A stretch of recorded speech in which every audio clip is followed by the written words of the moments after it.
Good morning, spiritual companions. We are reading the Gospel of Sri Ramakrishna. Continuing Chapter 9, Some Intimate Disciples. Sunday, August 9th, 1885. Sri Ramakrishna was sitting in his room at Dakshinaswar. It was 8 o'clock in the evening. The master was talking to Mahimacharan. Rakal, M., and one or two companions of Mahimacharan were in the room. Mahimacharan was going to spend the night at the temple garden.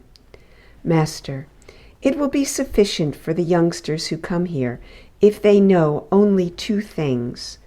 If they know these, they will not have to practice much discipline and austerity. First, who I am, and second, who they are. Many of the youngsters belong to the inner circle. Those belonging to the inner circle will not attain liberation. I shall have to assume a human body again in a northwesterly direction.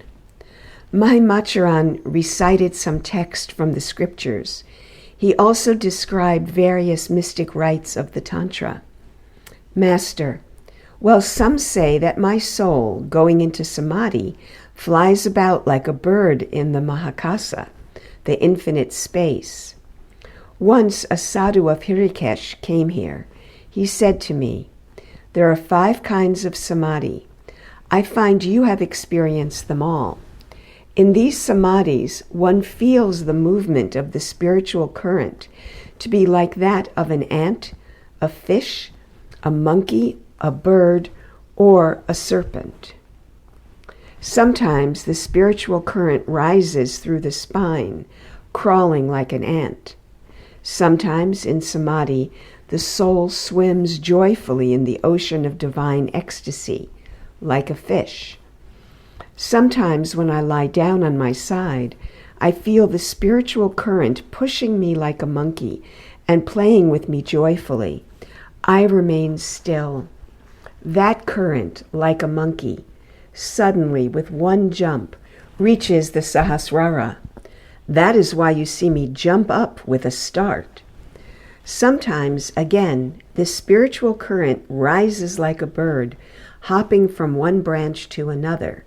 The place where it rests feels like fire. It hops from one center to another, and thus gradually to the head. Sometimes the spiritual current moves like a snake, going up in a zigzag way. It at last reaches the head, and I go into samadhi. A man's spiritual consciousness is not awakened unless his kundalini is aroused. The kundalini dwells in the Muladhara. When it is aroused, it passes along the Sushumna nerve, goes through the centers of Svadhisthana, Manipura, and so on, and at last reaches the head. This is called the movement of the Mahavayu, the great spiritual current. It culminates in samadhi. One's spiritual consciousness is not awakened by the mere reading of books. One should also pray to God. The kundalini is aroused if the aspirant feels restless for God. To talk of knowledge from mere study and hearsay, what will that accomplish? Just before my attaining this state of mind, it was revealed to me how the kundalini is aroused, how the lotuses of the different centers blossom forth, and how all this culminates in samadhi. This is a very secret experience. I saw a boy 22 or 23 years old, exactly resembling me, enter the Sushumna nerve and commune with the lotuses, touching them with his tongue. He began with the center at the anus and passed through the centers at the sexual organ, navel, and so on. The different lotuses of these centers, 4-petaled, 6-petaled, 10-petaled, and so forth, had been drooping. At his touch, they stood erect. When he reached the heart, I distinctly remember it, and communed with the lotus there, touching it with his tongue. The 12-petaled lotus, which was hanging head down, stood erect and opened its petals.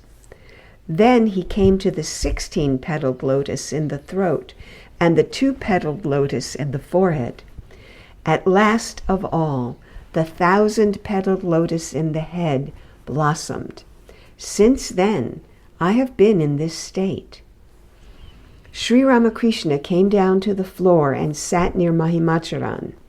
M and a few other devotees were near him. Rakal also was in the room. Master, to Mahima, for a long time I have wanted to tell you my spiritual experiences, but I could not. I feel like telling you today. You say that by mere sadhana one can attain a state of mind like mine, but it is not so. There is something special here, referring to himself. Rakal M and the others became eager to hear what the Master was going to say. Master, God talked to me. It was not merely his vision. Yes, he talked to me. Under the banyan tree, I saw him coming from the Ganges. Then we laughed so much. By way of playing with me, he cracked my fingers. Then he talked. Yes, he talked to me. For 3 days, I wept continuously. And he revealed to me what is in the Vedas, the Puranas, the Tantras, and the other scriptures.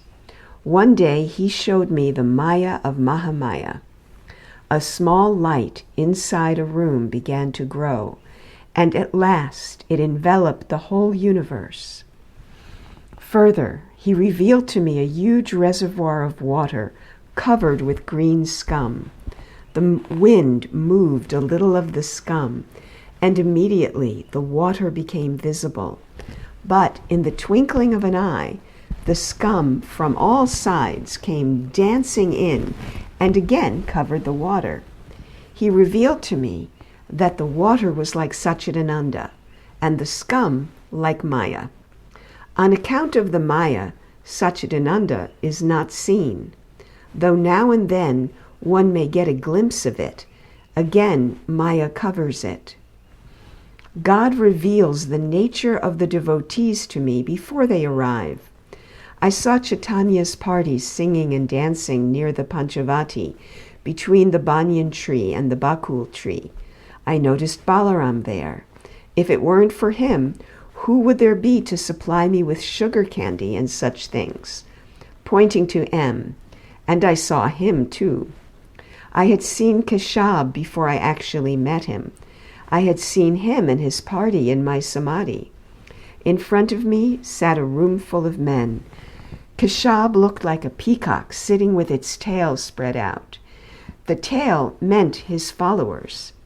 I saw a red gem on Keshab's head. That indicated his rajas. He said to his disciples, "Please listen to what he," meaning the Master, "is saying." I said to the Divine Mother, "Mother, these people hold the views of Englishmen. Why should I talk to them?" Then the Mother explained to me that it would be like this in the Kali Yuga. Keshab and his followers got from here, meaning himself, the names of Hari and the Divine Mother. Pointing to himself, there must be something special here. Long ago, a young man named Gopal Sen used to visit me. He who dwells in me placed his foot on Gopal's chest. Gopal said in an ecstatic mood, "You will have to wait here a long time. I cannot live any more with worldly people." He took leave of me. Afterward, I heard that he was dead. Perhaps he was born as Nitya Gopal. I have had many amazing visions. I had a vision of the indivisible Satchidananda. Inside it, I saw 2 groups with a fence between them. On one side were Kedar, Chuni, and other devotees who believe in the personal God. On the other side was a luminous space like a heap of red brick dust. Inside it was seated Narendra, immersed in samadhi. Seeing him absorbed in meditation, I called aloud, "O Narendra!" He opened his eyes a little. I came to realize that he had been born in another form in Simla, a section of Calcutta in which Narendra was born, in a Kastaya family. At once I said to the Divine Mother, "Mother, entangle him in Maya, otherwise he will give up his body in samadhi." Kedar, a believer in the personal God, peeped in and ran away with a shudder. Therefore, I believe that it is the Divine Mother herself who dwells in this body and plays with the devotees. When I first had my exalted state of mind, my body would radiate light. My chest was always flushed. Then I said to the Divine Mother, "Mother, do not reveal thyself outwardly. Please go inside." That is why my complexion is so dull now. If my body were still luminous, people would have tormented me. A crowd would always have thronged here. Now there is no outer manifestation. That keeps weeds away. Only genuine devotees will remain with me now. Do you know why I have this illness? It has the same significance. Those whose devotion to me has a selfish motive behind it will run away at the sight of my illness. I cherished a desire. I said to the Mother, "O Mother, I shall be the king of the devotees." Again, this thought arose in my mind. He who sincerely prays to God will certainly come here. He must. You see, that is what is happening now. Only people of that kind come. My parents knew who dwells inside this body. Father had a dream at Gaya. In that dream, Raghuvir said to him, "I shall be born as your son." God alone dwells inside this body.